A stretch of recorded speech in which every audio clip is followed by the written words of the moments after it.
Hi guys! Today I'll show you how to make classic mashed potatoes. Simple, fluffy, and perfect with any meal. As you can see, there are just a few ingredients. All you need for perfect mashed potatoes are potatoes, butter, milk, salt, and pepper. My secret ingredient is sour cream. It adds some depth and a little tang to basic mashed potatoes. For this recipe, we'll need 1/3 a cup of whole milk, about 100 milliliters, 4 tablespoons of butter, unsalted or salted is fine. It's in this pan because we will heat the butter and milk together. You want the ingredients to be hot when you pour them onto the mashed potatoes. 4 large potatoes. These are russets. I like russets for most potato recipes. They're a great all-around potato variety. Another wonderful variety to use for mashing is Yukon Gold. They're buttery and golden, and you can use either type. The potatoes weigh about 2.5 pounds or 1.2 kilograms. First, put a large pot of water to boil. While the water is boiling, peel and cut the potatoes into chunks. To mash the potatoes, use a basic masher like this. You can even use a fork, which I've done and it works just fine.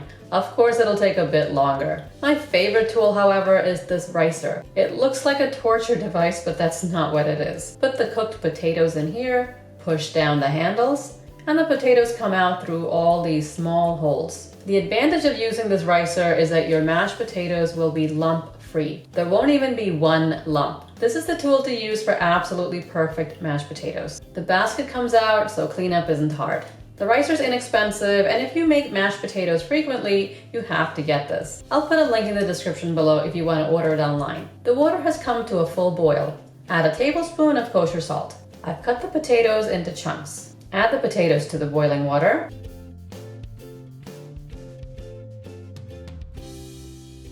Cover the pot and bring to a full boil. Now leave the lid ajar and cook for 10 to 15 minutes. The potatoes should be well cooked. It's better that they're overcooked than undercooked. When the potatoes are almost done, heat the butter, add the milk.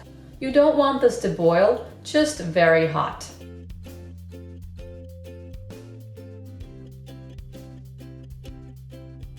The potatoes are well cooked. Drain them.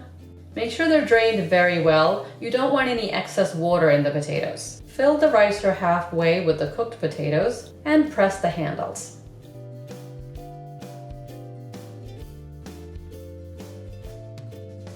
Scrape off. You can do this right into your serving bowl or the pot you cooked the potatoes in.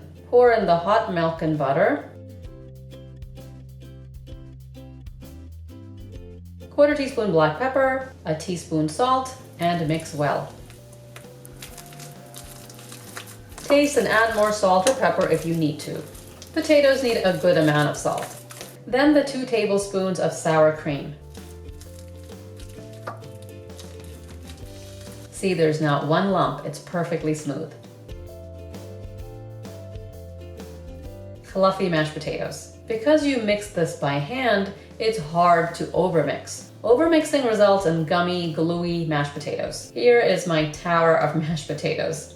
You can see how fluffy it is. These are delicious even without gravy. Now that you've made mashed potatoes, how do you keep them hot? Cold mashed potatoes are just awful. Heat up a saucepan with water about 1/4 of the way up. Put the bowl of mashed potatoes in the pot. The bottom of the bowl should not touch the water. Cover the bowl, bring the water up to a boil, then turn down to the lowest simmer. If you see too much steam, turn the flame off. The potatoes will stay warm for 30 minutes even with the flame off. You can turn the heat back on after 30 minutes and leave on the lowest simmer if you need to keep the potatoes warm for a long time. Before serving, mix it well, and it'll still be fluffy and delicious. These potatoes are perfect for a weeknight or a party. You don't have to worry about making them last minute because you now know how to keep them warm. Let me know how you like these potatoes in the comments below. Subscribe for more tasty and easy recipes. I'll see you next time. Thanks for watching.